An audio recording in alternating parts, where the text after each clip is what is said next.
À votre avis, que trouve-t-on au fond de l'océan? Rien que des coquillages et du sable? C'est le cas bien sûr, mais pas seulement. Bienvenue dans Xenius. Sous l'eau gisent aussi plein d'épaves de la Seconde Guerre mondiale. Et pas qu'ici en mer Baltique, mais dans presque toutes les mers du globe. On pourrait se dire, peu importe, laissons-les rouiller. Là où elles sont, elles ne gênent personne. Le problème, c'est qu'un bon nombre de ces épaves contiennent encore du carburant très polluant. Et maintenant, 70 ans plus tard, les parois rouillées de leur cuve commencent à se fragiliser. C'est le sujet qui nous occupe aujourd'hui. Quel danger représentent les hydrocarbures qui s'échappent de ces épaves? Pour en savoir plus, nous sommes à bord de ce grand navire de 50 mètres de long pour assister à un exercice de pompage d'hydrocarbures en pleine mer. En Pologne, un scientifique s'est attaqué au problème des épaves. Et ce qu'il a découvert fait vraiment froid dans le dos.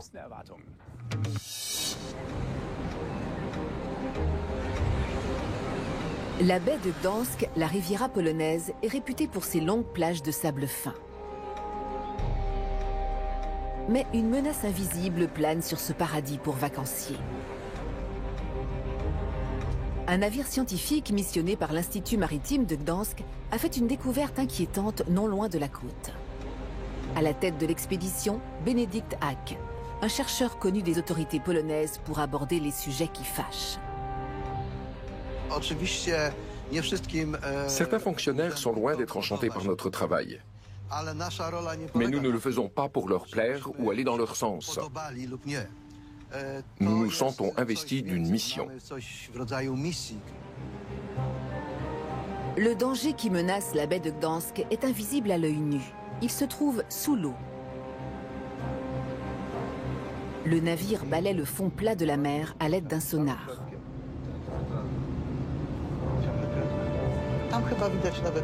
L'écran révèle peu à peu un vestige de notre histoire englouti par les eaux.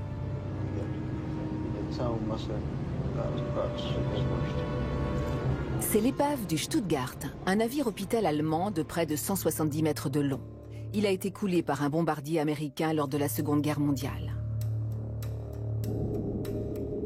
Les images du sonar montrent qu'il ne reste plus grand-chose du navire.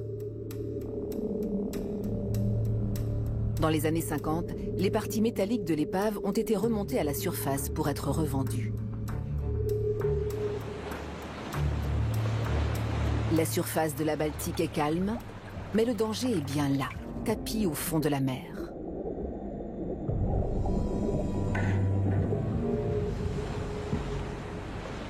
Benedikt Hack et son équipe ont localisé le navire en 1999. Depuis, ils retournent régulièrement sur place pour prélever des échantillons du plancher marin.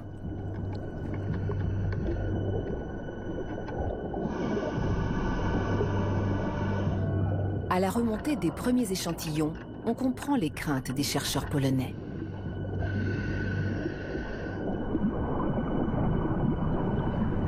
Des gouttes de fioul visqueux s'échappent du grappin.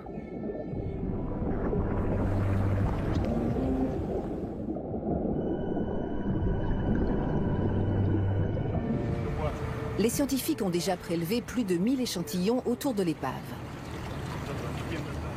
Mais ce qu'ils remontent cette fois est sans commune mesure avec leurs découvertes précédentes. Une masse noire, collante et nauséabonde qui contient peu de sable, mais d'autant plus de fioul.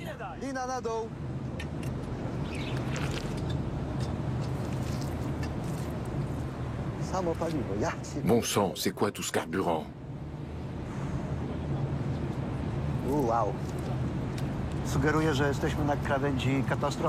Nous sommes au bord d'une catastrophe écologique et il semblerait qu'il soit déjà trop tard pour réagir.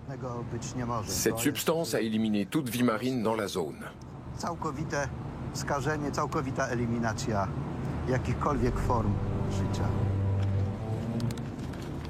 Le taux d'éléments toxiques de certains des échantillons prélevés dépasse de 1000 fois le seuil autorisé. La boue pleine de fioul a déjà contaminé une surface équivalent à plus de 50 terrains de foot. L'épave polluée du Stuttgart est-elle un cas unique ou seulement la pointe émergée de l'iceberg? Au cours de la Seconde Guerre mondiale, d'âpres combats se jouaient sur les flots. Les forces navales de nombreux pays s'affrontaient sans pitié.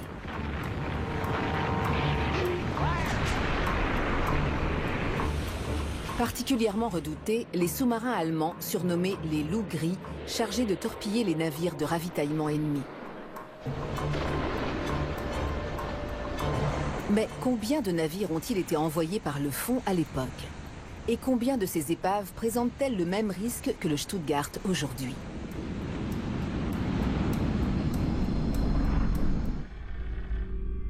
En 2004, une équipe de chercheurs a eu pour mission de recenser toutes les épaves aux quatre coins des mers.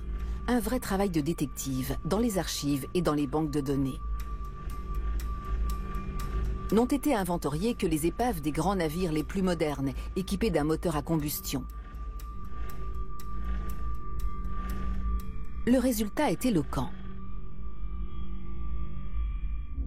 Les 3/4 des épaves à travers le monde datent de la Seconde Guerre mondiale. Les chercheurs en ont recensé 6338 au total.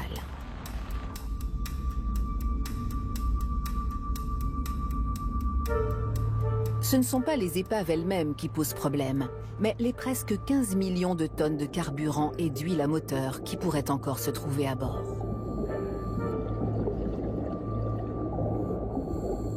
Ces chiffres sont connus depuis plus de 12 ans, mais rien ne s'est passé depuis, ou presque. Un attentisme aux lourdes conséquences, car les fuites d'hydrocarbures se multiplient depuis les cuves rouillées de toutes ces épaves.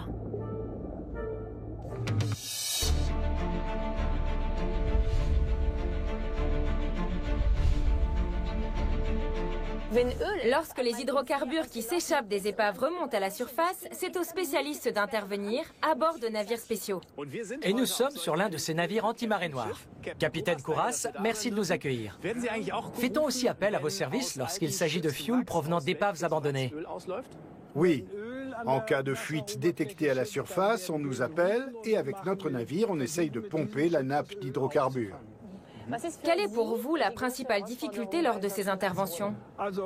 Il nous faut d'abord localiser la nappe polluante, connaître sa position. Ensuite, savoir quelle est la profondeur sur place et si l'on peut s'y rendre en bateau. Cela dépend beaucoup des courants marins et du vent. Parce que si la mer est agitée, qu'il y a plus d'1 mètre de houle, nous ne pourrons rien faire. Du moins pas avec ce navire. Pourquoi? Quel est le problème?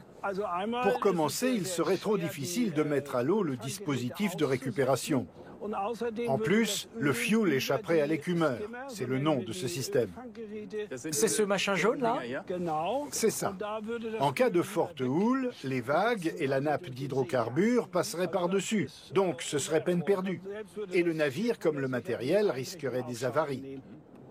On a donc de la chance avec la météo aujourd'hui. Vous parlez de l'écumeur. Peut-on voir comment il fonctionne? Oui, nous allons vous montrer.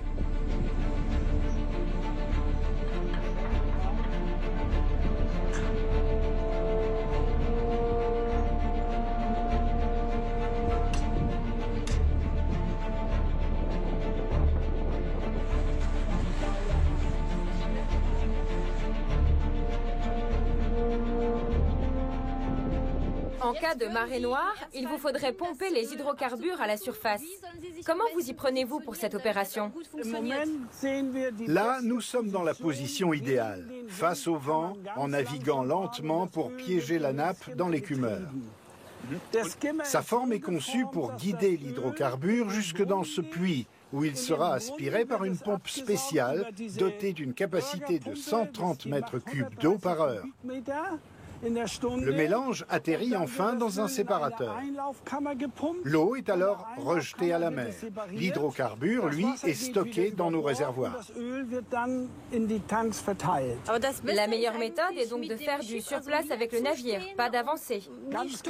Si, il faut naviguer très lentement et face au vent pour garder le contrôle du navire. Le vent pousse l'hydrocarbure qui flotte à la surface de l'eau jusque dans l'écumeur où on pourra le récupérer. Si on avançait trop vite, on en perdrait une grande partie. Plus on navigue lentement, plus on peut en récupérer. Mais vous ne pouvez pas tout pomper. Non, il est impossible de tout récupérer. L'idéal, ce serait évidemment qu'il n'y ait aucune fuite. Les Norvégiens s'y emploient et interviennent le plus tôt possible pour protéger leurs côtes.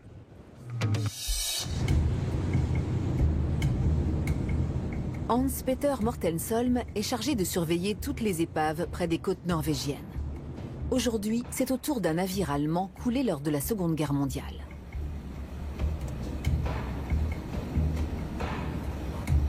Ces observations sur place montrent qu'il n'est plus question d'attendre. Du fioul remonte goutte par goutte à la surface de l'eau.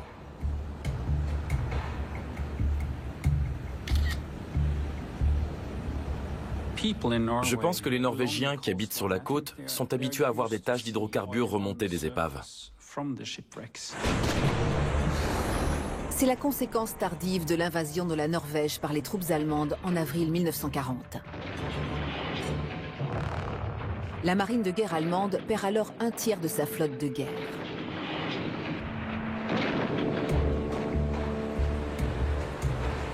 Des combats qui ont laissé des traces toujours visibles aujourd'hui.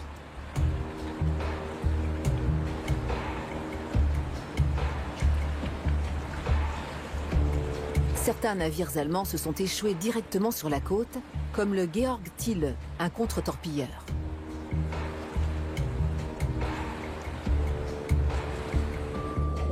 Environ 900 bateaux ont sombré dans les eaux norvégiennes au cours de la Seconde Guerre mondiale. Les autorités côtières du pays ont classé 29 de ces épaves comme hautement dangereuses en raison du carburant piégé à bord. Malgré tout, ces épaves attirent les plongeurs, peut-être aussi parce qu'il s'agit de véritables cimetières engloutis. Plus de 4000 marins des deux camps ont perdu la vie lors de ces combats.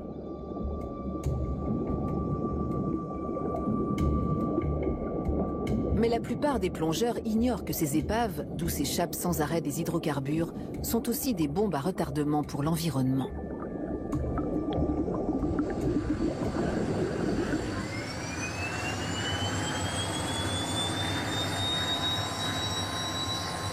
Pour détecter ces fuites à temps, Hans-Peter Mortensholm les garde sous surveillance rapprochée, à l'aide de caméras à haute résolution, telles que celles utilisées par l'armée.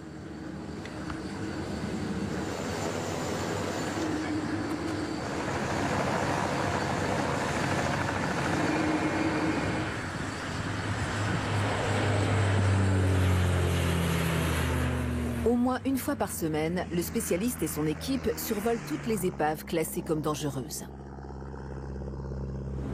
Aujourd'hui, cap sur le fjord d'Oslo. Un Norvégien sur 5 vit à proximité de cet étroit bras de mer où une marée noire polluerait rapidement tout le littoral. Il survole la forteresse côtière d'Oscarsborg qui a coulé en 1940 le Blücher, un croiseur lourd. Dès 1994, les autorités côtières ont pris la décision de pomper la plus grande partie du fioul hors de l'épave. Mais elles n'ont pas osé toucher à certaines cuves, trop proches des stocks de munitions. Depuis les airs, Hans-Peter Mortensholm constate que du fioul remonte à la surface. Si la fuite devait s'aggraver, il faudrait aller pomper le reste du carburant, malgré les risques encourus. Nous agissons lorsqu'une fuite prend de l'ampleur. Mais nous avons aussi déjà dépollué des épaves qui risquaient de poser un problème 10 ou 20 ans plus tard.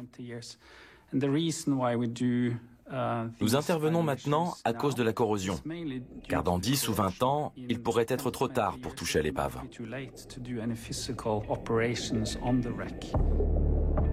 La Norvège est le seul pays au monde à investir aujourd'hui pour préserver ses côtes demain.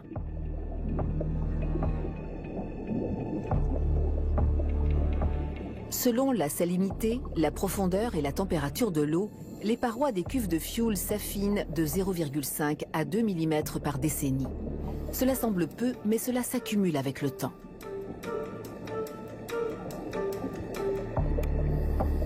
Dans le Pacifique, des chercheurs australiens ont déterminé que si les parois des épaves perdent plus de 10 mm d'épaisseur, elles deviennent si fragiles qu'elles risquent de céder à la moindre pression. Une phase critique déjà amorcée ou imminente pour nombre d'épaves datant de la Seconde Guerre mondiale. Le gouvernement norvégien ne veut pas attendre une catastrophe écologique et opte pour la prévention. Des robots sous-marins sont chargés de vider les réservoirs. Les parois en acier des cuves sont encore assez solides pour pouvoir y percer des valves sans qu'elles se disloquent. Mais bien des pays rechignent à un tel investissement, pourtant plus écologique et plus rentable que le nettoyage de côtes ou de plages entières après une marée noire.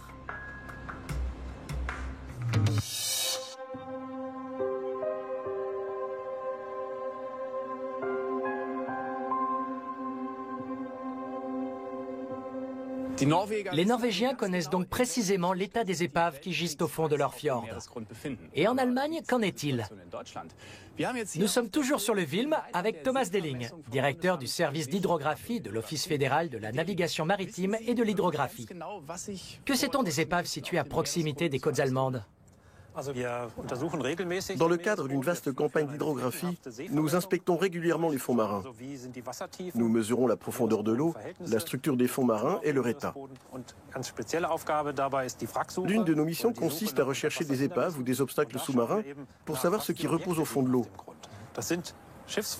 Il peut s'agir de toutes sortes d'objets, des épaves mais aussi de vieux vélos, des conteneurs, tout ce qu'on peut imaginer. Les restes de navires, nous les connaissons plutôt bien. Il y a aussi des navires de guerre? Oui, des navires datant des 2 guerres mondiales, qui peuvent être encore entiers ou disloqués.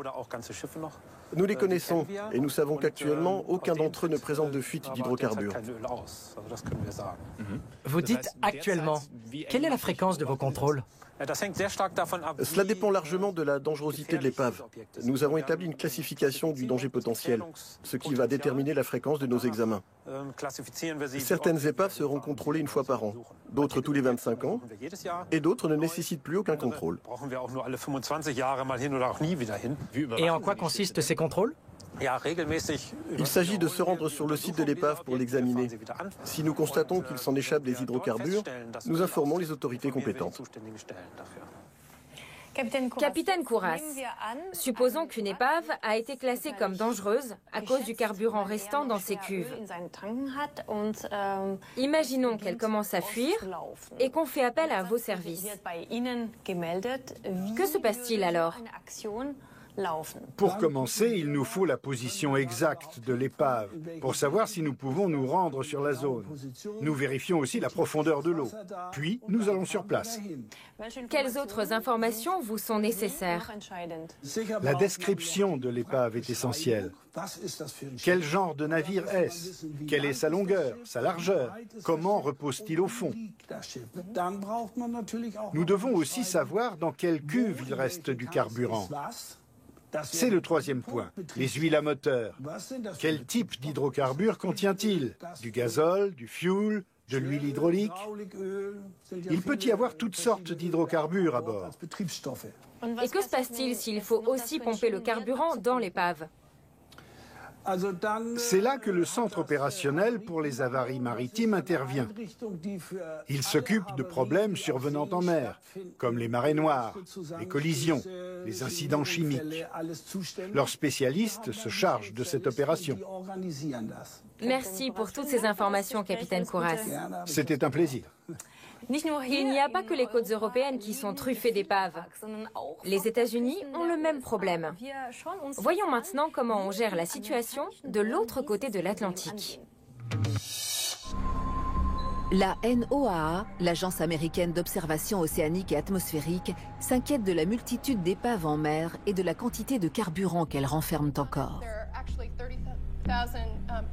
En 2010, le Congrès américain lui alloue une enveloppe d'1 million de dollars pour une mission particulière. Découvrir combien d'épaves polluent les eaux américaines et estimer leur niveau de risque. Nous avons mené des recherches minutieuses dans les archives et les journaux d'époque. Parfois, nous avons aussi retrouvé des marins rescapés ou ayant entendu parler d'un naufrage. Tonnage, quantité d'hydrocarbures transportés, type de carburant. Les experts ont établi 21 critères qui permettent de classer les épaves selon leur dangerosité. Liza Simons s'intéresse actuellement au cargo Coast Trader. coulé par un sous-marin japonais en 1942 au large de Seattle. Les dossiers retrouvés laissent penser que 1000 tonnes de carburant pourraient encore se trouver à bord. Mais ces informations manquent souvent de fiabilité. Il faut donc aller les vérifier avec des robots sous-marins.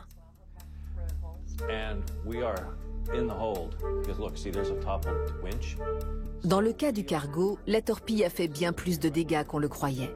Le navire a dû perdre une grande partie de son fuel au cours du naufrage. L'épave semble donc poser moins de risques qu'on aurait pu craindre. Mais pour d'autres navires, c'est parfois l'inverse. Le problème est que l'agence manque de moyens pour explorer toutes les épaves avec des robots. Les cuves du Coast Trader pourraient néanmoins contenir encore 400 tonnes de carburant. Combien de temps résisteront-elles? Un logiciel permet de simuler différents cas de figure. Scénario numéro 1, les 400 tonnes de fuel se répandent d'un coup et vont souiller une vaste partie de la côte pacifique en plein cœur d'une réserve naturelle.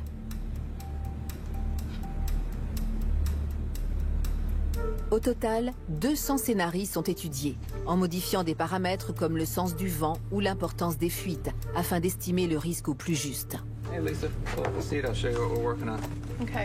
Au vu des résultats préoccupants, les chercheurs classent le cargo dans la catégorie à plus haut risque. Car dans la plupart des simulations, la marée noire touche la côte. Liza Simons sait ce que cela signifie. En 1942 déjà, lors du naufrage du Coast Trader, les plages avaient été polluées. Pendant la Seconde Guerre mondiale, la population était habituée à la présence d'hydrocarbures et d'autres débris de guerre sur les plages. Les adultes allaient vérifier l'état des plages avant d'autoriser les enfants à y jouer. Ils gardaient des bidons de kérosène et d'huile pour bébés sur le pas de la porte pour se nettoyer les pieds au retour de promenade en bord de mer. Je ne crois pas que les gens accepteraient cela aujourd'hui, que ce soit ici ou ailleurs dans le monde. Les spécialistes ont examiné 573 épaves de plus près et ont rédigé un rapport détaillé pour 87 d'entre elles. 36 représentent un risque si leur carburant venait à se répandre d'un coup. Et 5 épaves datant de la Seconde Guerre mondiale sont classées à très haut risque. Si une seule de leurs cuves fuyait, ce serait déjà un désastre écologique.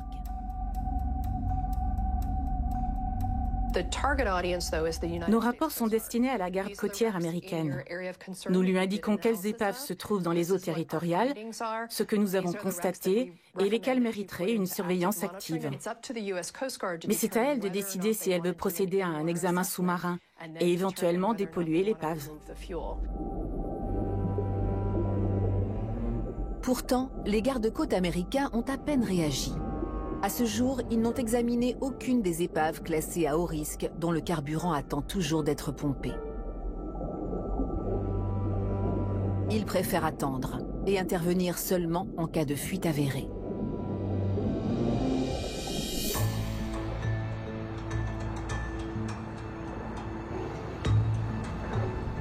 Les chercheurs de la NOAA n'entendent pas pour autant rester inactifs et maintiennent une surveillance depuis leur propre centre satellite et d'information. Ils y analysent en temps réel des données à destination du service météo américain afin d'établir des modèles climatiques à long terme. Ils observent également la surface de l'océan 24 heures sur 24 à la recherche d'une pollution aux hydrocarbures. Ce spécialiste est capable de reconnaître à l'œil nu la moindre anomalie sur les images radar, comme cette trace étrange au-dessus d'une épave de la Seconde Guerre mondiale, probablement du mazout. Il mesure la trace sombre. Elle s'étend sur plus de 9 km depuis l'épave d'un navire-citerne brisé en deux, le Coimbra. Liza Simons est informée sur le champ.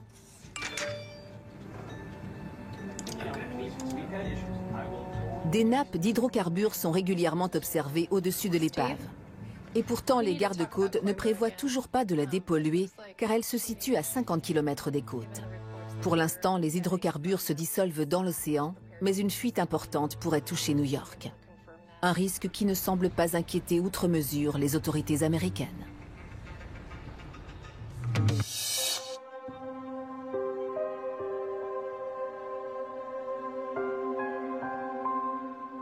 L'exemple de la Norvège montre qu'il y a pourtant une solution. Pomper le carburant hors des épaves avant que celles-ci ne se disloquent. C'est une solution qui coûte cher, mais c'est la plus sûre. Sur ce, nous vous laissons.